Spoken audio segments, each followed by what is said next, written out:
Thank you. So, going to carry on with the. So last week I started the theme of looking at textures and just playing around with different textures, and showed a few examples of textures using oil paints and acrylics. And I thought this week I'd perhaps explore a little bit of watercolours. There's probably lots of different textures you could. Perhaps I've got a few sheets here. I've got them to hand to show. That you could look at.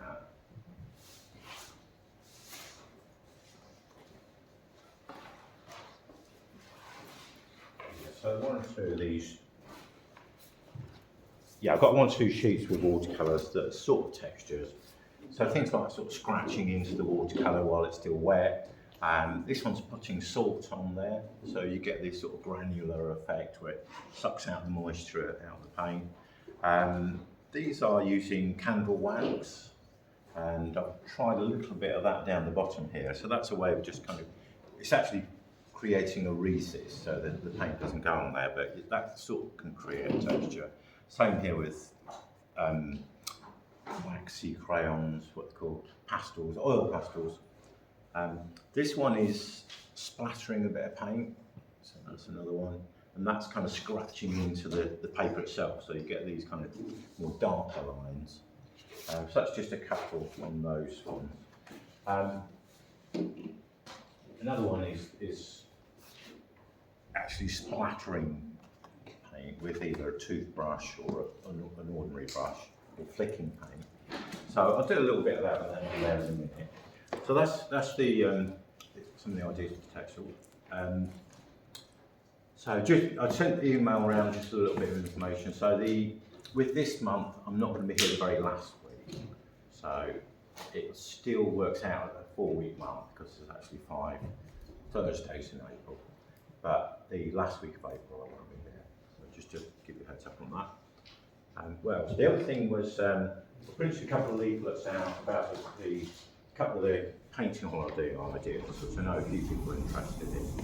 So we're looking at Southwold on the 27th and the 28th of June, or it could be just one day or the other if you didn't want to do the both. So that's the Southwold trip, and I've got about 6 or 7 people interested in that so far. And then the other trip is going to Italy. So the idea is like fly from Southend to Pisa, and then we'll find somewhere to paint outside or inside Pisa or around about, and sort out accommodation things like that as we go. And same with transport; it could either be car hire or public transport. So again, I think I've got about 3 people and 1 or 2 others quite interested in that. So if you're interested in either of those or want further information in the future, just let us know. A couple of ideas on that, so that should be fun. So I'll do a little bit on this. So this was the Tuesday demo, and I just added a little bit more to that today. And I'm not really seeking to or looking to make a whole painting. I thought I'd just do more of a study. So I started with just a little bit of this, just a kind of almost like a corner. So a couple of years ago, we had a boat trip with a group of artists out into the estuary, and we painted these the Mansell forts that are out there, and then did a little bit of the Mulberry Harbour and then the end of the pier. So we kind of did about an hour in each location, which was really great fun. So we've got a few kind of sketchy paintings done, but I've always thought it'd be nice to do something maybe a bit bigger and a bit more involved with the photo references and sketches of these. So something like this. I was thinking perhaps, start with some sky. I won't paint too close up to the actual, I'll maybe do a little bit there, and then I'll leave spaces around the other areas. And just soften that out a little bit. I don't particularly like to block watercolour really, but sometimes I'll just lift paint out with the brush. So getting some sky areas in to start with, and I'll just make that slightly stronger in places with a slightly stronger mix. So that can just soften out into that area.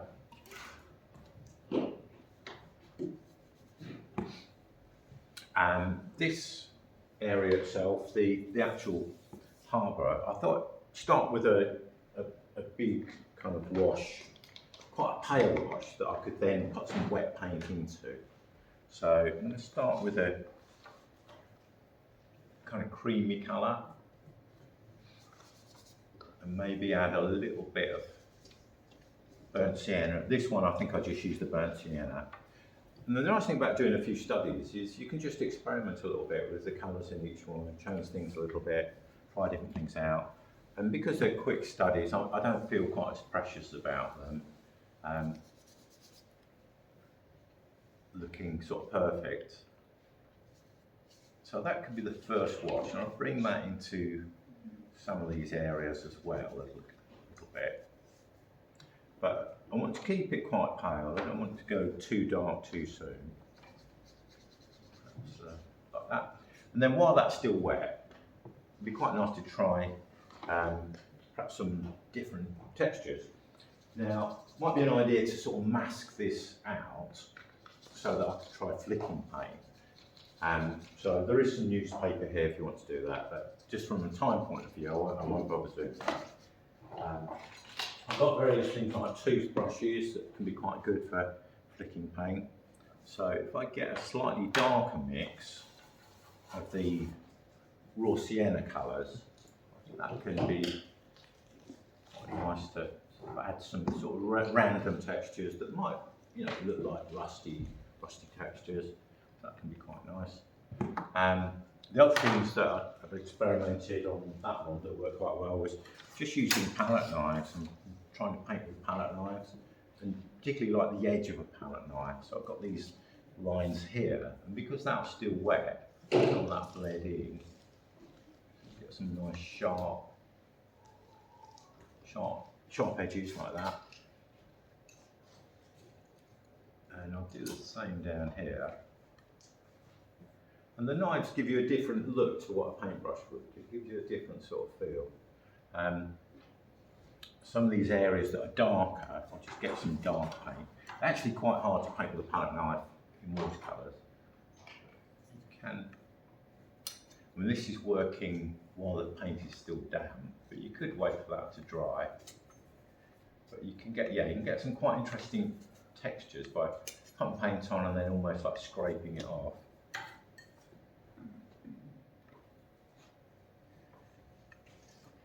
Something along those lines.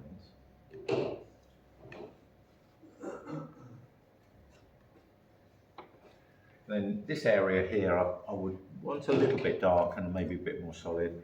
Might be quite nice to go in with a different colour first, so perhaps we'll just paint some red in there and then put some black into that, so that the colours are allowed to then mingle a little bit.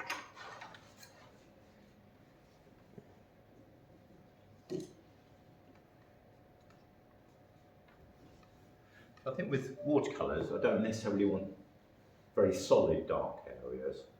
And again, these bits on. There's other things you can use as well as palette knives, like credit cards. So that might be quite a bit easier to get longer, sharp marks. And what else I've got? Another technique is almost like to get sort of clean water and just flick a bit of clean water in. So again, that's another way of creating a sort of kind of texture. I'm sure that's showing up there. I'll do a little bit down here. So it has it'll have the effect of just breaking that up a little bit, so they've got a solid darkness. And then I've got these little paint spreaders. They might be quite good might be quite a nice thing to let this dry and then maybe add, like I've started to do here. I'll swap over to this one for a minute. So things like these areas of the windows, or what would have been windows or patches, I could perhaps go in with one of these and just get some sharper, darker marks. Nice kind of almost like a razor edge marks there, slightly broken. A little bit more across there. So nice to sort of play around with just different approaches and not be too worried about painting a perfect picture, but having something there as a bit of inspiration can be quite good, rather than just doing random marks. So, yeah, anybody? You all good with that? When you put that resist on, you say using candles. Yeah. Yeah. How do you then remove it? Because if you use the sort of rubber resist, you can. Yeah, you can. Rub it off. Yeah, the candle you can't remove. No. It's just there. It will just stay there. Yeah. So yeah, that's the other thing is you could just use the proper stuff, the Yes. masking fluid. Yeah. And again, you could create technique. You could create textures with that. The other things people use are things like natural sponges, which I've forgotten to bring. But natural sponges can be quite good for painting textures on, or using a little bit. I think really just trying to experiment different ways of applying either the paint or the resist, things like that. You can mix paints too, can't you? You could like do acrylic and watercolour. Yeah, and you stuff could. like Yeah, that. yeah, absolutely. Yeah, might be quite nice to perhaps start with watercolour or start in a washy way, and then maybe have some thicker areas in acrylics. Yeah. Or the other thing, be adding a little bit of pastel. Let's try and get pastel. So again, if I wanted a bit of texture up here, I could perhaps just drag a little bit of pastel over some areas, and that will pick up the texture of the paper. Yes. So it then turns from watercolour into more of a kind of mixed medium type. A little bit lighter too. Yeah, so yeah, it's something to have fun with and play with. If you wanted to go with the derelict theme, there are a few different images, something like cars and boats and things and buildings. But equally, you could apply this to a landscape or anything really. Okay. Yep, great.